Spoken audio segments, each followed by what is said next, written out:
All right, so hope you had a moment to think about when was the last time you let yourself be human and thinking about other people and that impact that had on them and you, because that's what we are at the end of the day.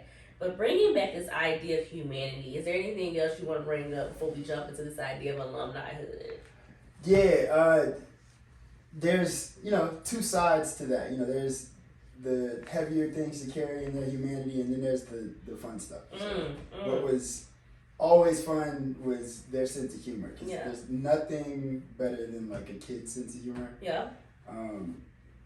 And sometimes it presented itself in the form of like harmless bullying, I'll call it, with their checking. When they check each other, and that was always really funny. And then sometimes it was just we'd go somewhere and just watching them have a good time. Or I remember one time we were at like a cabin, and we'd spent the night over there, and I got the boys to calm down just enough so that I could kind of go to sleep while they were up at 1 o'clock in the morning or whatever. Right. And then suddenly I'm woken up, and all of the girls are in our dorm. So then I'm like, how is this happening? Somebody's getting in trouble. And then I look up, and their teacher, guess who? Sophie, is with them, because apparently they wouldn't stop bothering the teachers over there until they could come over and play a prank on us and wake us up. So of course they leave, and they're like, Mr. Charleston, you gotta let us go back over there and mess with them. And of course I do. I give in eventually. We walk over there. They, turn the lights on, hit them with pillows, and we go back to our dorm. So just like little fun moments like that that you lose sleep over, but make you smile a little bit.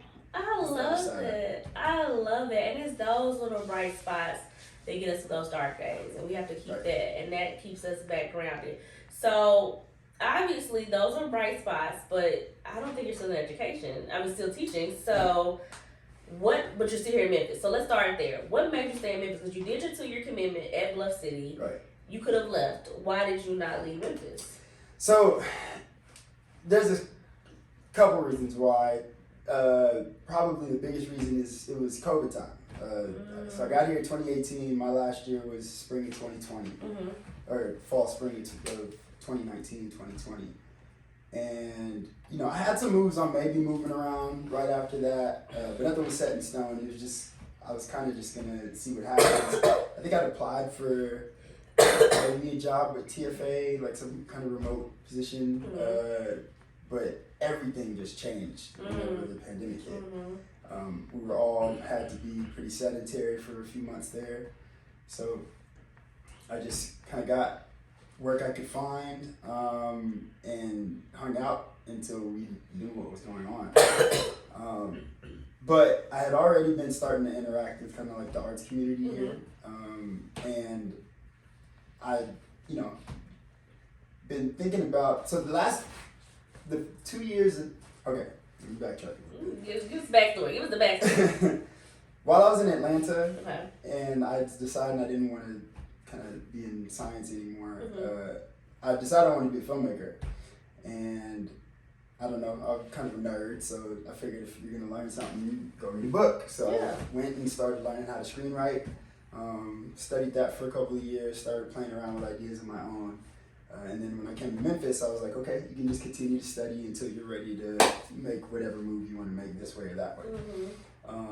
And toward the end of my time in TFA, I just was able to connect with the right people here and start finding out who was really doing projects and kind of making things move in the Memphis arts scene. And then I started trying to get work, be on set. Bluff City Law was shooting here. I was able to go, I did some background with that, but there I met somebody who I actually work for now, who also just opened me up to a whole kind of arts community. And you start meeting people and shaking hands and getting gigs and this and that. So kind of really slipped into that artist lifestyle for a heavier 2 years than I am now, especially the broke side. Wow. Yeah, but. So you stayed in Memphis, and it was because you kind of like the pandemic, was like, I have to stay here. Had to. But in reality of staying here, it gave you the opportunity to then fall back in line with this passion that we have, which is filmmaking. Right. So, do you consider filmmaking the work that you're doing, and that's your ministry, your work you're supposed to be doing? I feel like the creative is the work that I'm doing. So I do a couple of different things now. Okay. I am a filmmaker. I was able to shoot a film, I guess last year, and I was able to premiere it this past summer, and that was cool. We kind of had like a mini screening for my cast and crew and folks that support it. But also got to be on film sets, like I told you, for Love City Law. When Young Rock was here, I was working there as a PA quite a bit. I first AD'd on projects, produced on projects, did different things. So that's kind of one side of it. But the other side, still trying to stay connected to kids and the nonprofit side of things, community organizing type things that I do. I've gotten to work with the Cooler. So the Cooler is, or really it's Prince and James Project, but programs like the Cooler or Cooler Kids program. That's a really great opportunity. I feel like that's probably the most connected to the work. It's the Cooler Prince and James Project is committed to creating a diverse creative economy, and a part of that is having a pipeline for kids to be able to go learn and study and learn from working artists and everything too. So that's what Cooler Kids is. We have a summer program that's really cool where we work with kids for like 10 days straight. During the weekend, they put on a final showcase performance, and it's so much fun. So getting to help kids in the arts too is really dope. But also, working with Prince and James Productions and just kind of working independently as a filmmaker and just taking gigs on sets. That's kind of where I've been floating the last couple of years of my work. Wow, and so let's connect TFA. So if you hadn't done, so how does TFA or did TFA set you up in any way to be able to, like, did your core experience set you up to do what you're doing now? Yes. So teaching is like probably the most difficult thing I can think to do because there's a lot of layers to it. Right. There's the heavy workload, which in and of itself, just like having lessons ready and grading and preparing longer form projects and reviewing data and things like that. That in and of itself is difficult. And then you layer on top of that just living life and dealing with other smaller individuals that are living life, helping them, being there for them, being there for your peers, dealing with your peers. There's a lot that goes into it. Right. So what the very least, if you could at least finish your 2 years at TFA, you become very efficient with time because you kind of have no other choice. You become fairly organized because you kind of have no other choice. And you grow.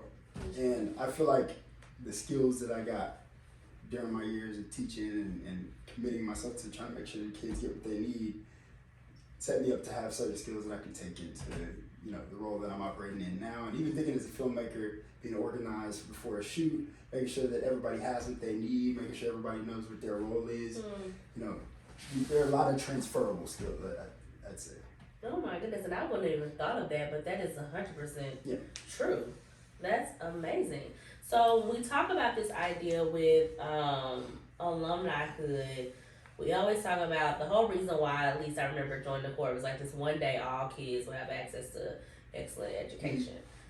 And we, the one day, that's our one day statement, but we have various ways of getting there, right? And so what is your dream for one day, and how are you currently living into that and making it a possibility? You kind of talked about it with Cooler, but there might be some other stuff. Yeah, I mean, it's nice to be able to walk in spaces here, whether it's in the TFA office or with Prince and James Project or, just there are lots of really cool spaces in Memphis that are trying to make sure that kids have options in the future.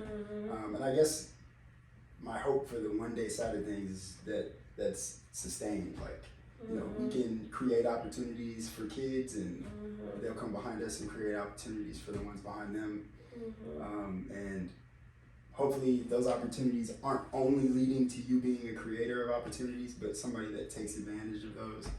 And we want to see kids go far and do amazing things. And I do think that there is the community and talent and experience in Memphis to steer some of our kids in the best directions, you know.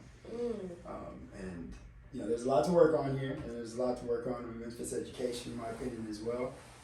But I think that there are a lot of really special people here doing work, and you know, I think I'm alongside a lot of them, just trying to make it happen for kids. So. Yeah, you are. And I think so often we think about like YouTube and TikTok and all this different stuff that's happening. People are creators. Like you have kids who are creating at that point. And I wonder then what would have happened if we could find a way to allow both to happen. When we can allow an education, because we say excellent education, but we have to define the term excellent. And that could encompass the idea of the whole child, right? And so this creativity nature, your whole story is this idea of like, I was going for biology, I was going for this idea of being a doctor, but this creative piece was running current through you. It was very much at your core in your soul.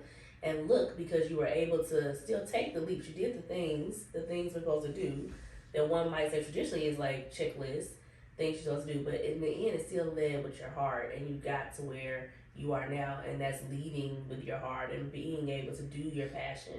And I wonder if that's something that we could be thinking about and considering for kids, is this idea of both things can be true. We can have them learn about physics and learn them arithmetic and all that stuff like that, but also allowing them to tap into that creativity. Yeah, kids got a lot to offer. You know, while I was a teacher, I saw it in whether they're being funny or playing a sport or just answering a question in a way that I never thought that they would while I was planning it. From that time all the way to what I'm doing now, we get to see these kids do really crazy, wonderful things on stage. Like, all you got to do is give them a little positivity, a little bit of love, and a little bit of resource, and they can do what they got to do. And we're going to take a quick moment for us to think about what is our opportunity for us to broaden our definition of excellent education.